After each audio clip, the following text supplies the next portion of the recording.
പ്രകാരം ഈ മണിക്കൂറുകളിലെ വാർത്തകൾ നോക്കിയാൽ ഇന്നലെ കൊച്ചി നഗരത്തിൽ ആശങ്കാജനകമായ സംഭവമാണ് ഉണ്ടായത്. ഇതിലെ പ്രശ്നപരിഹാരം ഇന്ന് ഉണ്ടാകുമെന്നാണ് പറയുന്നത്. നോക്കാം ഇന്നത്തെ പ്രധാന വാർത്തകൾ. ആദ്യം തലക്കെട്ടുകളിലേക്ക്.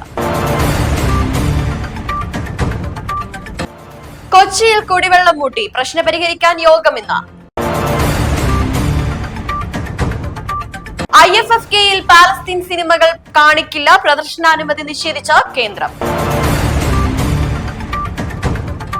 2026 ഹാപ്പി ന്യൂ ഇയർ ഓഫർ പ്രഖ്യാപിച്ച് ജിയോ, ഉപഭോക്താക്കൾക്ക് വമ്പൻ ആനുകൂല്യങ്ങൾ.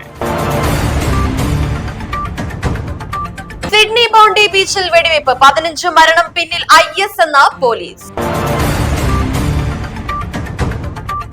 വാർത്തകൾ വിശദമായി. കൊച്ചി നഗരത്തിലും സമീപ പ്രദേശങ്ങളിലും കുടിവെള്ളക്ഷാമം ഉണ്ടാകുമോ എന്ന ആശങ്ക ശക്തമായ സാഹചര്യത്തിൽ പ്രശ്നം പരിഹരിക്കാൻ ഇന്ന് അടിയന്തര യോഗം ചേരുന്നു. പെരിയാറിലെ ജലനിരപ്പ് ഗണ്യമായി കുറഞ്ഞതും പമ്പിംഗ് തടസ്സപ്പെട്ടതുമാണ് നിലവിലെ പ്രതിസന്ധിക്ക് പ്രധാന കാരണം. യോഗത്തിൽ വിവിധ വകുപ്പുകളുടെ പ്രതിനിധികൾ പങ്കെടുക്കും. വെള്ളം വിതരണം ചെയ്യുന്നതിലെ തടസ്സങ്ങൾ ഉടൻ പരിഹരിക്കാൻ ലക്ഷ്യമിട്ടുള്ള കർശന നടപടികൾക്ക് രൂപം നൽകും. വരും ദിവസങ്ങളിൽ ഉണ്ടാകാനിടയുള്ള കടുത്ത ജലക്ഷാമം ഒഴിവാക്കുന്നതിനും നഗരവാസികൾക്ക് തടസ്സമില്ലാതെ വെള്ളം എത്തിക്കുന്നതിനുമുള്ള പദ്ധതികൾ ചർച്ച ചെയ്യും ഈ യോഗത്തിൽ. കൊച്ചിയിലെ കുടിവെള്ള പ്രശ്നം തുടരുകയാണ്. ഇപ്പോൾ പലതവണയായി ഇത്തരത്തിൽ മെട്രോ നിർമ്മാണത്തിൽ വെള്ളം മുടങ്ങുന്നത് ഇപ്പോൾ സ്ഥിരം കാഴ്ചയായിരിക്കുകയാണ്. കാക്കനാടേക്കുള്ള മെട്രോ നിർമ്മാണത്തിലാണ് ഇപ്പോൾ പാലാരിവട്ടത്ത് പൈപ്പുകൾ പൊട്ടിയതായും വെള്ളം പുറത്തേക്ക് ഒഴുകുന്നതായും കാണുന്നത്. കഴിഞ്ഞ ശനിയാഴ്ചയാണ് ഇതിനു മുൻപ് ഇത്തരത്തിലൊരു സംഭവം ഉണ്ടാകുന്നത്. അത് ഏകദേശം ഒന്ന് പരിഹരിച്ചു വരികയായിരുന്നു. അതിനിടയിലാണ് ഇപ്പോൾ ഇന്നലെ വീണ്ടും പൈപ്പ് പൊട്ടിയിരിക്കുന്നത്. നിലവിൽ ഈ പ്രദേശത്ത് ഇതിനെ തുടർന്ന് വലിയ പ്രതിഷേധം ഉണ്ടായിട്ടുണ്ട്. ഉമാ തോമസ് അടക്കമുള്ളവർ സ്ഥലത്തെത്തി പ്രതിഷേധത്തിൽ വലിയ പങ്ക് വെച്ചു. മാത്രവുമല്ല, ഇത് റോഡിലെ ഗതാഗതം തടസ്സപ്പെടുത്തുന്നതിനും കാരണമായി. ഈ ഒരു കാര്യത്തിന് പ്രതിവിധിയായിട്ട് ഒടുവിൽ ജില്ലാ കളക്ടർ ഒരു യോഗം വിളിക്കാൻ തീരുമാനിച്ചിട്ടുണ്ട്. ഈ യോഗത്തിൽ വാട്ടർ അതോറിറ്റിയുടെ പ്രതിനിധികളും ഒപ്പം തന്നെ KMRLയുടെ പ്രതിനിധികളും ഉണ്ടാവും. ഈ പ്രശ്നം എങ്ങനെ പരിഹരിക്കാൻ കഴിയും എന്നതായിരിക്കും ഇതിലൂടെ ചർച്ച ചെയ്യുക. തിരുവനന്തപുരത്ത് നടക്കുന്ന അന്താരാഷ്ട്ര ചലച്ചിത്രമേളയായ IFFKയിൽ പാലസ്തീൻ സിനിമകൾ പ്രദർശിപ്പിക്കുവാനുള്ള സംസ്ഥാന സർക്കാരിന്റെ അപേക്ഷ കേന്ദ്ര സർക്കാർ നിഷേധിച്ചു. കേന്ദ്ര വാർത്താ വിതരണ മന്ത്രാലയമാണ് സിനിമകളുടെ പ്രദർശനാനുമതി നിഷേധിച്ച് ഉത്തരവിറക്കിയത്. ഇതോടെ മേളയിൽ പാലസ്തീൻ സിനിമകൾ ഉൾപ്പെടുത്താനുള്ള ശ്രമങ്ങൾ തടസ്സപ്പെടുകയും പ്രദർശനത്തിൽ നിന്ന് അവ പൂർണ്ണമായും ഒഴിവാക്കപ്പെടുകയും ചെയ്തു. രാജ്യാന്തര ചലച്ചിത്രമേളയുടെ ഉദ്ഘാടന ചിത്രം ആൻമേരി ജാസർ സംവിധാനം ചെയ്ത പാലസ്തീൻ 36 ഉൾപ്പെടെ frame under the olive tree ഉൾപ്പെടെയുള്ള ചിത്രങ്ങളുടെ പ്രദർശനത്തിനാണ് നിഷേധം. എന്നാൽ ഇതേ പാക്കേജിൽ തന്നെ ഉൾപ്പെടുന്ന പാലസ്തീൻകാരനായ കുട്ടിയുടെ കഥ പറയുന്ന ദി സീ എന്ന ചിത്രത്തിന് അനുമതി നിഷേധിച്ചിട്ടില്ല. ഇതിന്റെ കാരണം സംവിധായകൻ ഇസ്രായേൽക്കാരനാണ് എന്നതാണ്.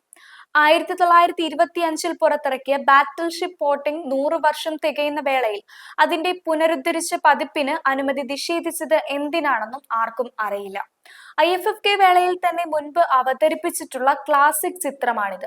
ഈ ചിത്രം കണ്ടാൽ ആർക്കാണ് കുഴപ്പമെന്ന് ആരായാലും ചോദിച്ചു പോകും. എന്തായാലും കേന്ദ്ര വാർത്താ പ്രക്ഷേപണ മന്ത്രാലയത്തിന്റെ അനുമതിക്കായി ശ്രമം തുടരുകയാണ്. അനുമതി കിട്ടിയില്ലെങ്കിലും ചിത്രം കാണണമെങ്കിൽ സംസ്ഥാന സർക്കാരിന്റെ അനുമതി ലഭിക്കണം. അത് ലഭിക്കുമോ എന്നതാണ് ഇനി അറിയേണ്ടത്.